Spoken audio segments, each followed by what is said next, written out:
avec C'est notre moment. Dites oui aux actualités dans votre journal TV. Tout pour transformer vos projets en réussite. Cette année, donnez vie à vos projets avec nous.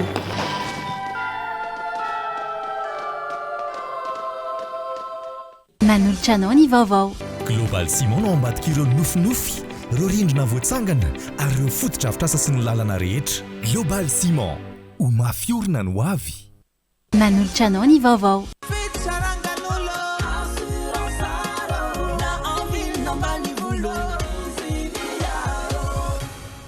Assurance art, dimampolo taona ny ilanao. Manolotra anao ny vaovao.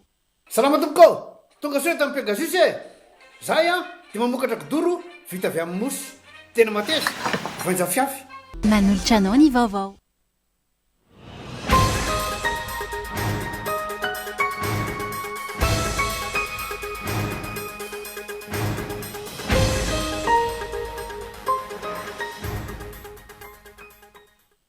Misy andehan'olona mamaritra ny tany-panjakana ao amin'ny toerana fanaovana hazakaza-tsoavaly taloha ao amin'ny piste Vatofotsy Antsirabe.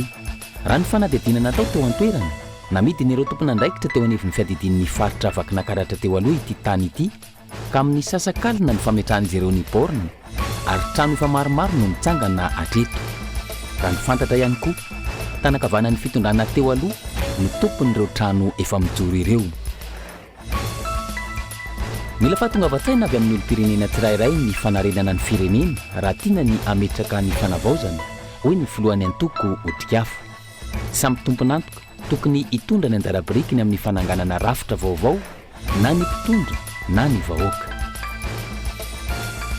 Any ivelany, nitsanganana asa fampiroroana tao Sydney, Australia androany, ka olona miisa 12 no namoy ainy tao anatin'izany, raha toa ka miisa 20 ireo naratra mafy no nitifitra nataona olona roa nandritra ny fankalazana ny fety jiosy anoka teo amin'ny torapasika i Bondi ao Sydney, renivohitra iray ao Australia. Ny andinindin'ireo avy hatrany ary.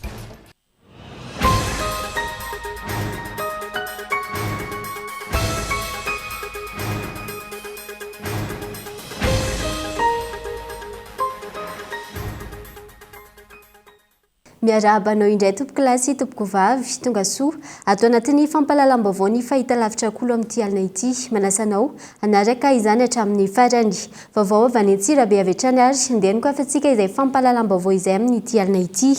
Misy andian'olona mamaritra ny tany-panjakana ao amin'ny toerana fanaovana hazakaza-tsoavaly teo aloha ao amin'ny piste Vatofotsy Antsirabe amin'izao fotoana.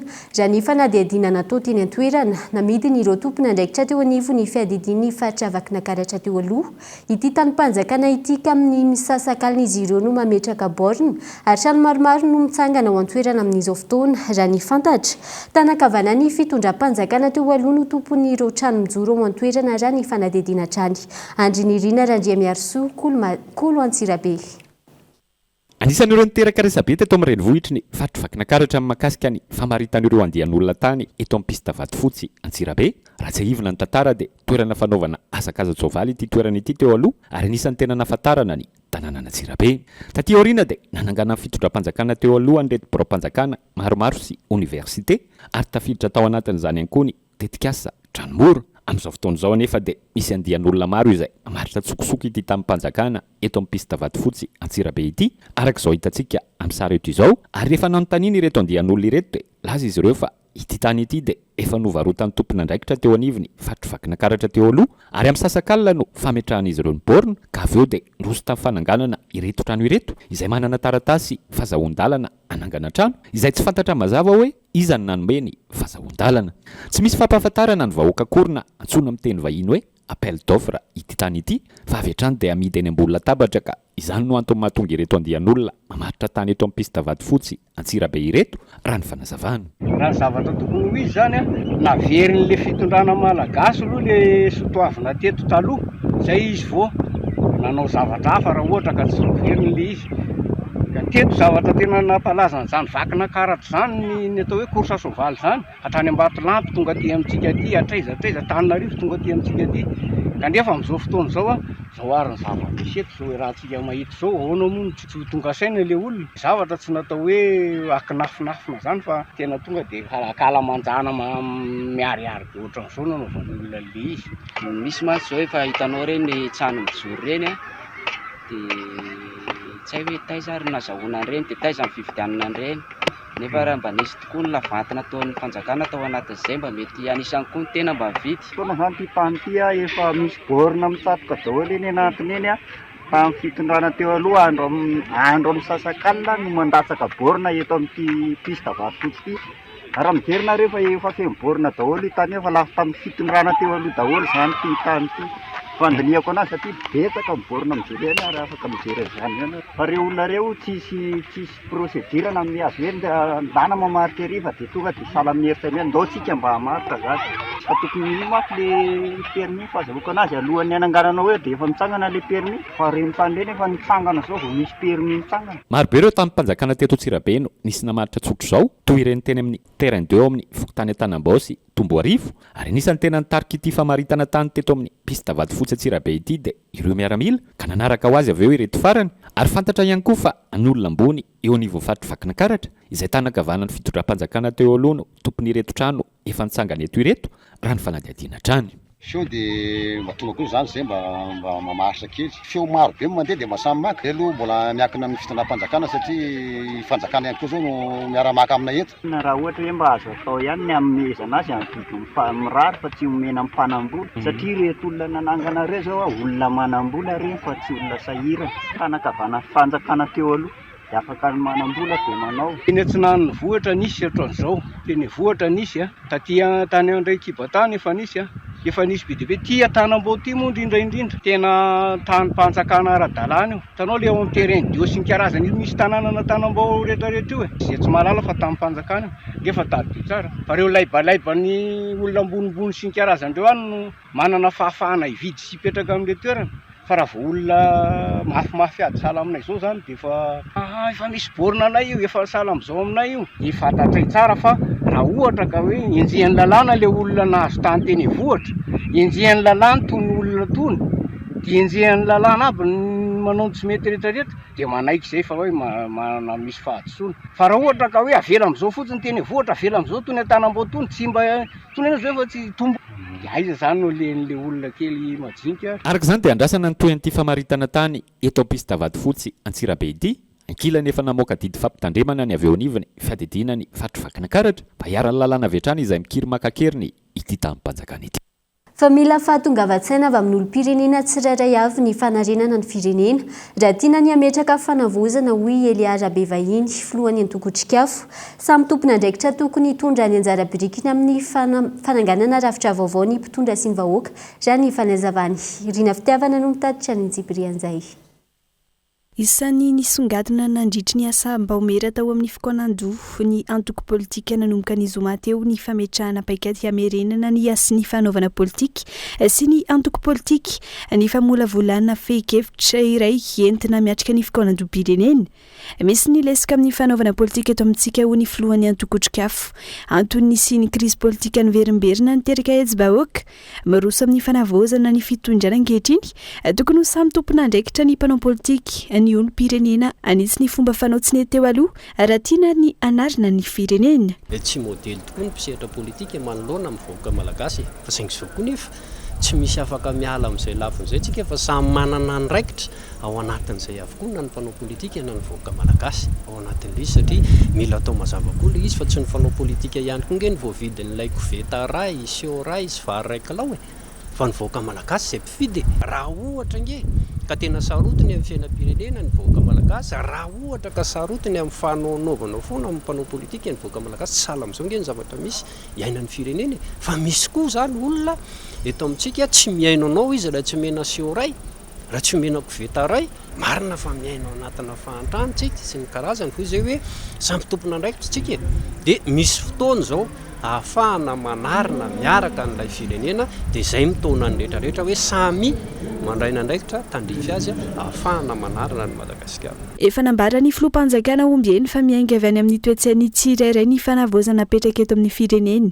Tsy ny sehatra ara-politika ihany no voakasika izany fa mila fanovana ny sehatra rehetra hialana amin'ireo endrika fahalovana nangeja ny firenena amam-polo taonany maro no amafisy ny mpanolontsaina teknika ny fiadidiany fanavozana ny repoblika ity fa tokony hikendry ny tombontsoa ny firenena ny fanapa-kevitra ho raisina rehetra mandritra ny fikaonadom-pirenena ahafana mametraka tondrozotra hitondrana ny tetezamita sy anatanteraka ny fanovana tianapetraka. Digana makany amin'ny fanovana trany mila mitandrina ireo mpiasam-panjakana tsy ho voasariky ny mpanao politika izay nahazo toerana eo anivon'ny fitantanan-draharaha so alepana hiditra amin'ny resaka politika ho ny syndicat ny assistant d'administration ho potika ny asam-panjakana raha tsy mijoro amin'ny maha-teknisianina azy ireo ny mpiasa ho ny fanazavana tojiny Irina Tahiry no mitatitra ny fanampanazavana mikasika izay. Tokony hijanona amin'ny maha-teknisianina azy ireo mpitantan-draharaha sy mpiasam-panjakana rehetra eny anivon'ireo birao sy sampan-draharaha-panjakana ary androm-panjakana manoloana ny politika hoy ny filohan'ny syndicat ny assistant d'administration eto Madagasikara. Fanairana manoloana ny fandraisana lesona amin'ny tranga teo aloha noho ny fahatongavan'ireo mpanao politika maro manana toerana eny anivon'ny androm-panjakana. Mila mitandrina ny mpiasam-panjakana sao hanimba ny asa izany hoy ny fanazavana. Tahirina amin'izay zavatra izay zany dia ny mpiasam-panjakana rehetra aoka mba tsy ataon'olona fitaovana ara-politika manana ny etika ny mpiasam-panjakana dia alohantsika mijanona ho teknisianina fa aza ampidirina politika ny administration tafiditra amin'izany daholo ny mpiasam-panjakana rehetra naiza misy azy satria le izy manimba ho le izy lasa politika ny ato amin'ny administration tsy mandeha araka ny tokony ho izy tsao ny asa-panjakana.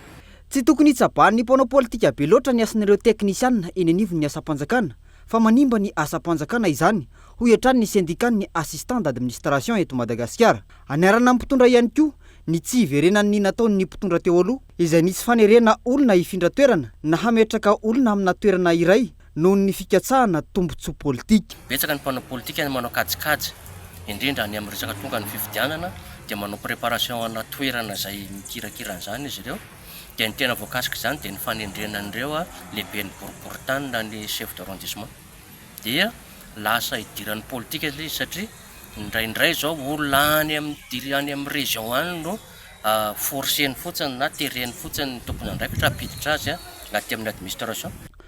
Maro ny lesona azo tsoahana nandritra ny fitondrana teo aloha ahafahana manitsy ny lalak'izorana anatsarana ny fitantanana ny raharaha-panjakana. Mila ataon'ny mpitondra fanaraha-maso ny resaka asa-panjakana hoy ny fanazavana mba tsy ho tsabahan'ny ny mpanao politika be loatra. Pahita izao ny ezaka ataon'ny fitondram-panjakana ankehitriny na io aza ireo manaratsy hoy ny mpitarika ny syndicat ny mpandrarany fonjy eto Madagasikara na namarika izao fitondrana vaovao izao ny fahalalana maneho hevitra sy mihaino ny syndicat ka tokony atao so fanararoatra izany fa tsy atao fitaovana hifanenjehana hoy ny fanehoan-kevitra. Gabin Eloa. Miverina misitraka zony ny syndicat eto amintsika amin'izao fotoana fanavozana izao raha vohitsakitsaka izany nandritra ny fitondrana teo aloha saika mivaly na efa andalam-pivaliana avokoa ny fangatahany syndicat amin'izao fitondrana vaovao izao hoy ny fanehoan-kevitra ny teo anivon'ny syndicat ny mpandrarahany fonja eto Madagasikara. Mampitarika syndicat manokana ny tenako dia tsapako fa nisy betsaka reo ezaka atao indrindra mahakasika an'ireo zavatra nitakiana tanatin'ny 3 taona izay tsy natao fampiakarana ny karama mpiasam-panjakana tanatin'ny 3 taona heringidiny izay tsisy zavatra zay fa vao tonga izao fitondram-panjakana zao dia nisy ireny finiavana izay fanambarana nataon'ny ministry ny vola reny ho fampiakarana ny karamany mpiasam-panjakana ho 14% manomboka amin'ny taona vaovao 2026 efa anatin'ny loi de finance zany zavatra zany. Eo ihany koa mahakasika an'ilay fampiakarana ny indemnité de logement ny mpiasam-panjakana manomboka any amin'ny vola jona 920 zany zavatra zany anisany zavatra mahavelombolo anay syndicat. Momba ireo fanehoan-kevitra manenjika ny fitondrana ankehitriny nilaza ity syndicaliste ity fa ireo mpanao politika tsy nahazo toerana na ireo verseza no manaratsy ny fitondrana ny fanavozana izao anatin'ny fahalalana maneho hevitra isika izao fa tokony tsy sakanana kosa ny ezaka ataon'ny fitondrana. Somary mampalahelo ny zavatra misy satria tsy avela iasa aloha ny fitondram-panjakana fa vao tsy ampy firy-volana dia efa misy an'ireny zavatra ataon'ny mpanao politika sasany akabeazan'ireny olona manakena sy manenjika ireny dia mpanao politika ireo mpanao politika frustré izy moa izy ireo misy karazanydroa zareo, misy ireo mpanao politika zay namany fitondrana teo aloha verseza dia miezaka manaratsy manenjika fitoram-panjakana. Eo ihany koa ireo mpanao politika frustré sasany ireo nanantena azo poste politika fa nefa tsy nahafeno fepetra mahakasika an'izany ka tsy nahazo dia lasa manenjika manaratsy fitoram-panjakana. Nomena fahalalahana miteny sy maneho hevitra ny sendika sy ny olom-pirenena ary mpanao politika amin'izao fotoana fahalalahana tsy hita nandritra ny fitondranana teo aloha. Azo atao tsara ny manararoatra io fahalalahana azontsika io ho amin'ny tombontsoa imbonana ambonin'ny firenena fa tsy atao ifanaratsina sy ifanenjehina ho iatrany ny fanehoan-kevitra. Fa misy mangalatra ireo fandribaratra izay mipetaka amin'ny andrin-jiro amin'ny tambazotra mampifandray Antsirabe sy Antananarivo renivohitra. Hoy ny tompony andraikitra eo anivon'ny orinasa Jirama amin'ny fatra Vakinankaratra. Antony mahatonga ny fahatapahan'ny herinaratra any an-toerana. Ny fanamboarana ireo fandribaratra ireo izay mitazona ny 80% ny fanamboarana ireo andrin-jiro simba ho iatrany ny tompony andraikitra. Andrinirina Randria Miarso. Andro maromaro izay no natao anaty fahatapahan-jiro maharitra ireo mponina teto amin'ny renivohitra ny fatra Vakinankaratra ary ny mafy tanteraka izany. Manoloana izany dia maro ireo fitarainana azo avy amin'ireo mpanjifa vokatra izay fahatapahan-jiro lava izay ary nitondra fanazavana mahakasika izany ihany koa ny tompony andraikitra avy eo anivony orinasa Jirama aty an-toerana. Anisan'ny mahatonga ny fahatapahana maharitra ny asa fanarenana ireo fotodrafitrasa simba amin'ny tambazotra mampifandray Antsirabe sy Antananarivo renivohitra. Anisan'izany ny fanarenana ireo andrin-jiro losy efa simba dia mbola maro ihany koa ireo olana mahatonga ny fahatapahany herinaratra matetika toy ny fahaverezan'ireo fandribaratra izay petaka amin'ireo andrin-jiro amin'ny tambazotra ka misy mangalatra izy ireny ary ao anatin'izay asa fanarenana izay hatrany dia misy ihany koa ireo andrin-jiro izay vita amin'ny beton dia misy mangalatra ihany koa ny vy ao anatiny raha ny fanazavan'ny tompony andraikitra. Ny olana dia lasa betsaka le tsy fahatombombana satria misy ireo fahaverezana an'ireo fandribaratra izay tarby milatsaka eny amin'ny andrin-jiro manelanelana any Antananarivo sy Antsirabe. Tena be dehibe ny very amin'izao fotoana izao satria moa izy ireny dia vita amin'ny cuivre dia misy ny olona zany tia azy efa ny asan'izy ireny tompoko dia fiarovana ny olona aloha ny mpiasa ary indrindrindrindra ny fotodrafitrasa. Dia very izy ireny misy mangalatra dia izay aloha ny antony mahatonga le fahatapahana matetika ary amin'izao fotoana izao zany izahay dia tsy sasatry ny manolo fa dia ny mampalahelo izay voasolo very ny tsy voasolo moa zany dia mbola very ihany koa. Tsy ho atao cuivre tsony angambany izy ireny mba tsy hisy angalatra satria izay le mahatonga n'ilay tapaka matetika. Mbola tsy vita 100% izy io tompoko fa mbola eo am-perinasa izahay manomita azy. Na izany aza nefany dia ny mampalahelo indray dia izao mba ahafahana zany manafoy ny asa fanarenana dia naterina teny akaikin'ireo andrin-jiro soloina le poton beton kanefany dia misy manabiridana ireny beton ireny mba ahafahandray mangalatra an'ilay vy. Dia noho izany mitatra indray ny asa fanarenana ilay fotodrafitrasa. Raha teo aloha indraisan-kerinandro ny orinasa Jirama no manao ny asa fanarenana amin'ny tambazotra mampifandray Antsirabe sy Antananarivo renivohitra dia amin'izao fotoana izao dia lasa nelanelana iray andro ny asa fanamboarana. Dia mafy ny fahatapahana herinaratra ho an'ny teto Antsirabe ho iatrany ny tompony andraikitra eo anivony orinasa Jirama eto Vakinankaratra ary voafetra ihany koa fanaovana ilotage noho ny antony tsy fahatombo-ombanana misy eo amin'ny tompam-pamokarana herinaratra ao Ambalavato izay nahitana fahamaizana ny volana Jolay 2024 lasa teo ka mbola ao anatiny asa fanarenana tanteraka ihany koa amin'izao fotoana izao io tompam-pamokarana io. Ny amafy ilay fahatapahana noho ny tsy dia tena ny fahafahana manao ilotage satria amin'ny taoriana ny fahamaizana ny transformateur teny Ambalavato tamin'ny volana Jolay 2024 dia voafetra ny fanaovana ilotage.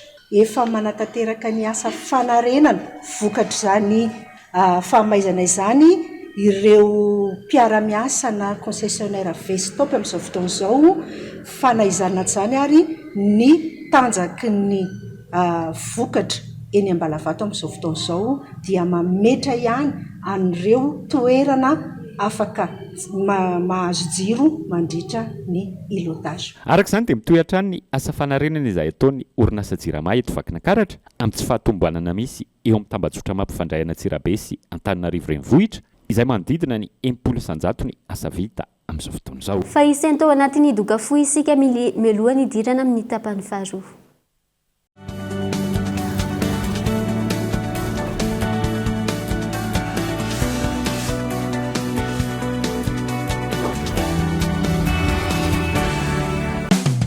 Des pneus robustes et de qualité, c'est BKT. Conçus pour résister à toutes les conditions, ils assurent performance, longévité et fiabilité sur vos terrains agricoles. Pour vos remorques, tracteurs, motoculteurs ou moissonneuses, faites le choix de la solidité signée BKT. Disponible dès maintenant chez Océan Trade au sein d'Agro-Industrie. Cette année, moi j'aurais aimé que papa et maman ils font vacances à Dubaï. Dubaï? Mais cette année, Cosmos il fait son gagnant et il va partager son lot avec mes pays en voyage pour 2 à Dubaï. Chez Cosmos, Noël sera grandiose cette année. Pour tout achat du 3 décembre 2025 au 18 janvier 2026, participez au Super Tombola sans lot, sans gagnant. Premier lot, des vacances pour 2, tout frais payés à Dubaï. Deuxième lot, TVTCL 85 pouces. Troisième lot, réfrigérateur side by side. Quatrième lot, salon complet. Cinquième lot, moto 5K. Sixième au 100e lot, 95 bons d'achat d'une valeur totale de 30 millions d'arias. Cosmos est trop génial. Maman, papa, on y va? Cosmos, votre partenaire de confiance. Salama tompoko, tonga soa tamin'ny Pegasus e. Zahay dia mamokatra kidoro vita avy amin'ny mosy. Tena mateza, voanja fiafy. Manitsy azon-damosina ary manampy amin'ny fitsaboana azy. Fonina azy safidianana. Tsy tiany bibikely io tsy mandray lelana hafa. Azo andalorana. Azo atao coussin ao anakanapé. Mety boela gilet de sauvetage. Ary mbola misy tapis masolotsia amin'ny loko isan-karazany. Tsy mifidy toerana n'aiza n'aiza. Mahatapy soka. Mora diovina sady tsy matahotra rano. Nefa malefaka. Pegasus koa dia mbola manana canapé sady fandriana. Ary isolant thermique. Ilay mampangatsiatsika ny atotrano amin'ny andro mafana sy mihazona ny hafanana amin'ny andro mangatsiaka. Dia tonga varaliana fa misy réfléchité. En décembre, vibrez au rythme des fêtes à Accourdigue. Vivez un shopping festif, régalez-vous au food court Mastou, amusez les enfants au parc d'attractions Mila Lao et partagez des instants fun au Bowling Strike Club. Nifahatokisana ny tanjona amin'ny asa fanorenana.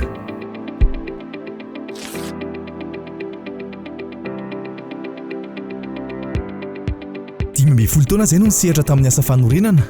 Ny atao hoe kalitao amiko dia izay mafiorina sy maharitra.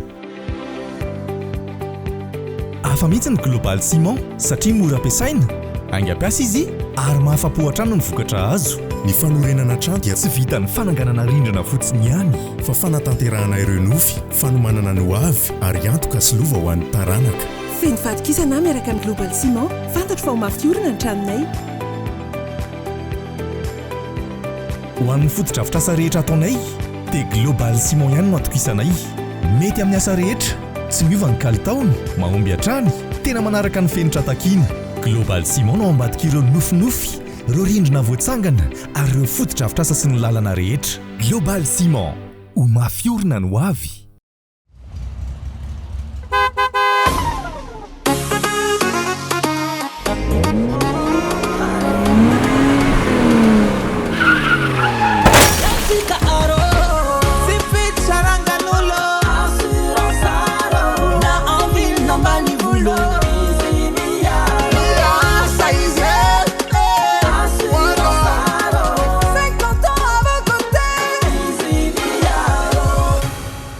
Assurance Art, dimampolo taona ny ilanao.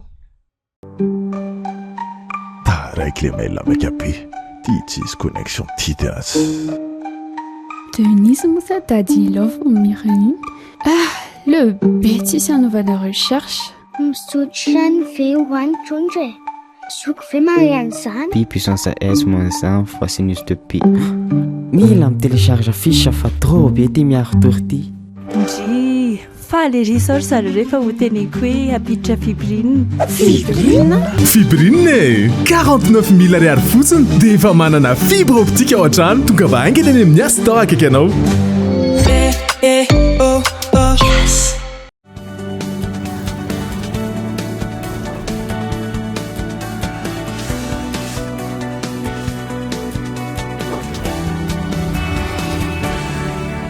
Tapany faharoa ny fampahalalam-baovao mbola manasanao hatrany anaraka izany hatramin'ny farany tontolon'ny sehampiariana lavanila avy hatrany ary tokony homena sehatra malalaka ity sehatra ity tsy tokony ho tsabany fanjakana ny fifanakalozana ara-barotra ho ny solombavim-bahoaka ho an-talahy na Sira Julien naneho ny heviny tsy izay ihany mila jerena manokana ihany koa ny Rara Bois de Rose izay ariana sarobidy eto Madagasikara raha ny fanazavany Hentsora Soarymalala.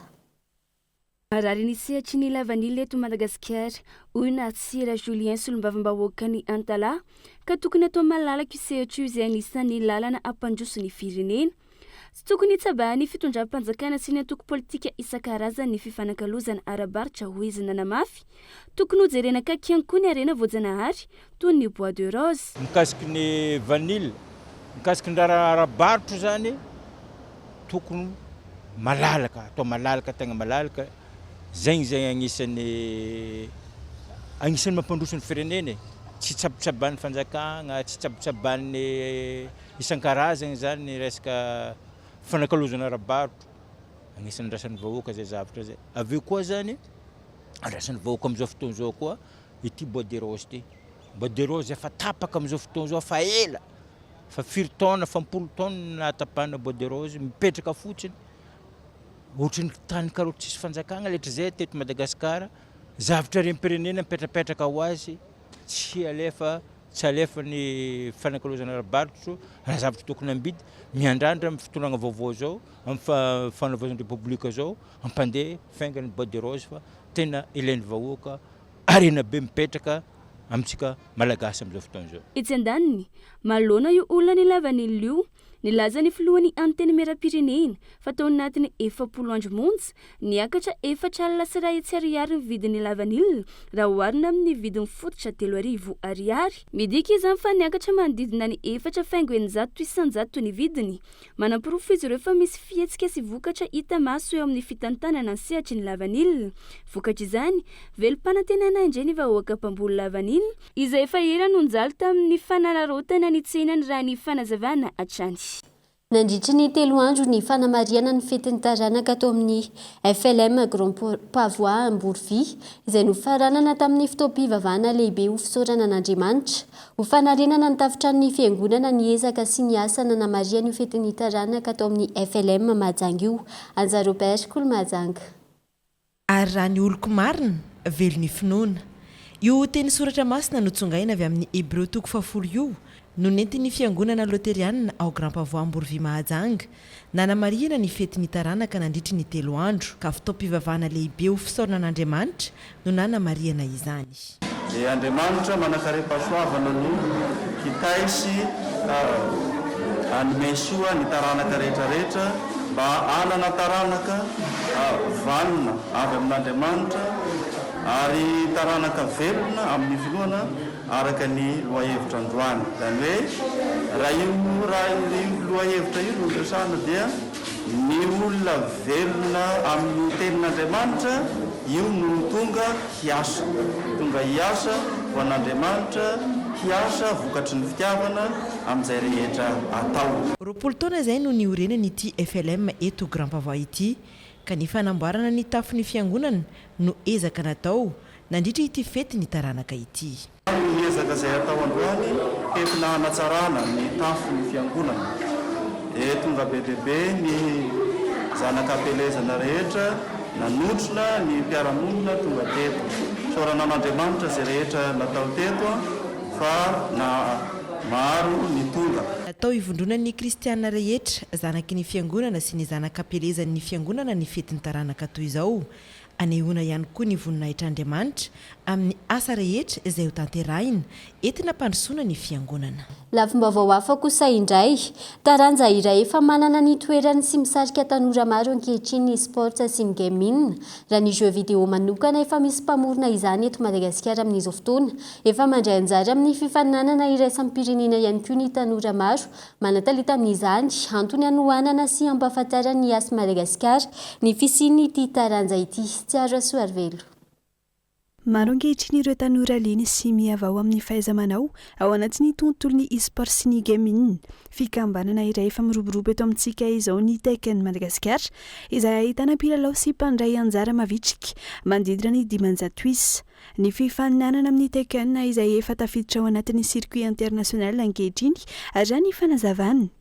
Tena tian'le izy ao Madagasikara ary tena mahay koa satria izay natao antsika tafiditra anatin'ny circuit international koa anatin'ny resaka compétition na Tekken. Aveo moa Tekken Madagasikara aveo amin'ny passionné anay misintona an'le communauté hafa hiakatra mitovy aminay. Izany hoe zay zany anisan'ny nanosika an'ireo communauté na jeu de combat sy ny communauté na foot sy ny tany ireo hoe ndao nga mba hiaraka hanao an'le izy raha mivondrontsika manatanteraka an'le izy dia mety ko même lehibe kokoa. Io moa zany hitany nanomboka ny hetsika teo koa ny any ivelany tsika zao efa manana circuit izay antsoina hoe national qualifier dia iny zao tsy Tekken rery fa misy jeu maromaro izay mandresy amin'iny aty Madagasikara manao compétition régionale dia apesy mandresan'le régional mandray anjara amin'ny finale international. Manoana ny e-sport malagasy sy ny gaming ny IAS Madagasikara ary miezaka manasongadina izany mba ho sokajiana ao anatin'ny discipline sportive ho ny tompona andraikitra. Tekken Madagasikara aloha zavatra ray fa tsika globalement tena le gaming zany tena tiatsika hisetina amin'ny gaming masongadina satria tsika tena mino hoe gaming tena afaka ho lasa ohatran'izany pétanque zany fa tena nahita potentiel be fa zao tsika koa manao partenariat miaraka amin'ny fédération malagasy de e-sport misy variété fa tena le variété be da be les jeux no idiratsika fa tena le gaming malagasy global tiatsika sotomina makany ambony.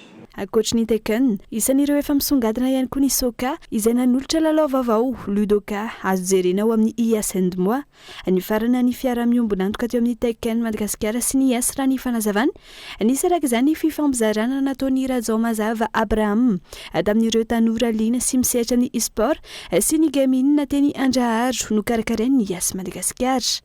Eo amin'ny maresaka iraisam pirenena kosa indray, ny tranganasa fampirorona tao Sydney Australia androany, olona miisa 12 namony ainy, raha toka miisa 7 kosa no naratra mafy, no nitifitra nataon'ny olona miisa 2 nandritry ny fankalazana ny fety jiosy anoka teny amin'ny torapasika Bondi, ao Sydney renivohitra iray ao Australia, raha nitatry ny Prime Ministre Australiana ao Nouvelle-Galles du Sud.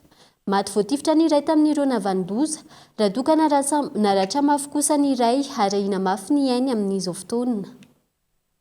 Dia ny maresaka iraisam pirenena iny ankoa tompoko lahy sy tompoko vavy no manakatona ny fampalalam-baovao tamin'ity alina ity, ankasitrana feno anao nanarika izany hatramin'ny farany feloma tompoko.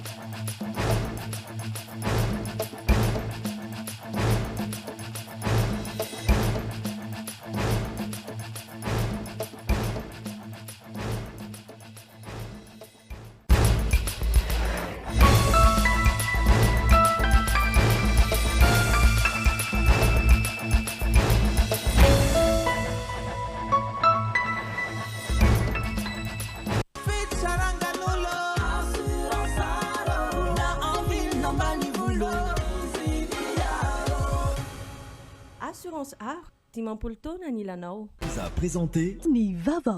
Tout pour transformer vos projets en réussite. Cette année, donnez vie à vos projets avec nous.